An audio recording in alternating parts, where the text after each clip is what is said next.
मित्र हो नमस्कार। आमदार खासदार म्हटलं की काय रुबाब असतो नाही। अहो पांढरी शुभ्र आणि कडक इस्त्रीचे कपडे, आलिशान गाडी आणि आजूबाजूला कार्यकर्त्यांची गर्दी। मधूनच कोणीतरी आपलं काम घेऊन येतं आणि आमदार साहेबांना वाकून नमस्कार करतं। पण एका आमदाराला असा धुतला आमदार उठून पळत सुटला। त्याचा पाठलाग करून त्याला पकडला, जमिनीवर आपटला, कॉलर धरून पुन्हा उठवला आणि मग त्याचे कपडेही फाडले अंगावरचे। हे आहे ते काँग्रेसचे माजी आमदार धर्मसिंह छौक्कर। 1,500 अधिक घर खरेदीदारांची 500 कोटी रुपयाहून अधिकची फसवणूक केल्याचा आरोप या आमदार साहेबांच्या 2 मुलावर। यातला एक फरार आहे तर दुसऱ्यानं अटक केलेली आहे, पण सध्या तो जामिनावर आहे। या प्रकरणाचा सगळा तपास आता ईडी करीत आहे। गेल्या वर्षीच्या मार्च महिन्यामध्ये ईडीने या आमदार महाशयांना न्यायालयात हजर राहण्याचे निर्देश दिले होते, पण आमदार महोदय हे साहेब काही न्यायालयात हजर झाले नाहीत। त्यांनी हरियाणा विधानसभेची निवडणूकही लढवली, त्यात ते आपटले पण थेट फरार झाले। ईडी तर त्यांचा शोध घेतच होती। हे पडीक आमदार एका हॉटेलमध्ये लपून बसले आहे त्याची माहिती ईडीच्या अधिकाऱ्यांना मिळाली।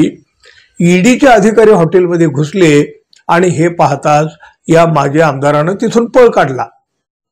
एखादा गुंड मवाली पळावा आणि पोलीस त्याच्या पाठीमागे लागावेत असा हा सगळा प्रकार सुरू झाला होता। चोर पळतो तसा या आमदाराने पळ काढला।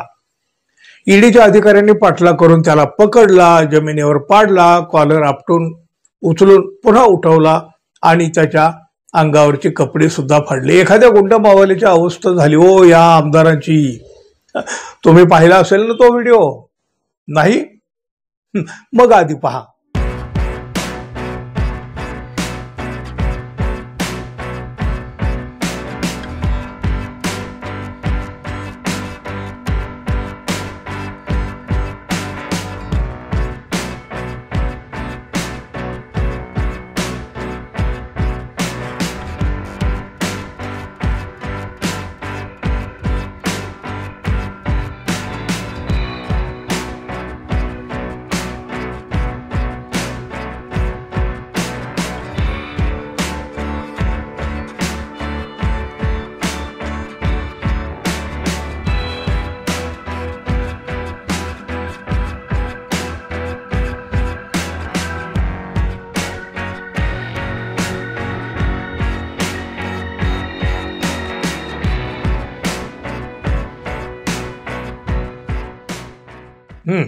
कधी काळी रुबाबात मिरवणाऱ्या, कार्यकर्त्याच्या गर्दीत वावरणारा आणि आलिशान गाडीत फिरणारा हा नेता बघा इथं कसा गलित गात्र झाला।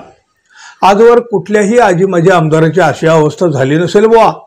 विशेष म्हणजे हा सर्व प्रकार कॅमेऱ्यात कैद करण्यात आला आणि त्याचा व्हिडिओ सुद्धा व्हायरल झाला। आता तर या नेत्याची उरली सुरली आबरू ही वेशीवर टांगली गेली ना हो। अहो कुठं चाललं आहे राजकारण आणि कुठं चाललं आहे या राजकारणातले नेते? भविष्यात तर आणखी काय काय पाहावं लागणार कोणास ठाऊक। आपल्याला काय हो, आपण पाहत राहू। आणि हो, आपण अजून आपल्या चॅनलला सबस्क्राईब केलं नसेल तर कृपया सबस्क्राईब करावं एवढी तरी अपेक्षा। धन्यवाद, पुन्हा भेटू, तोपर्यंत नमस्कार।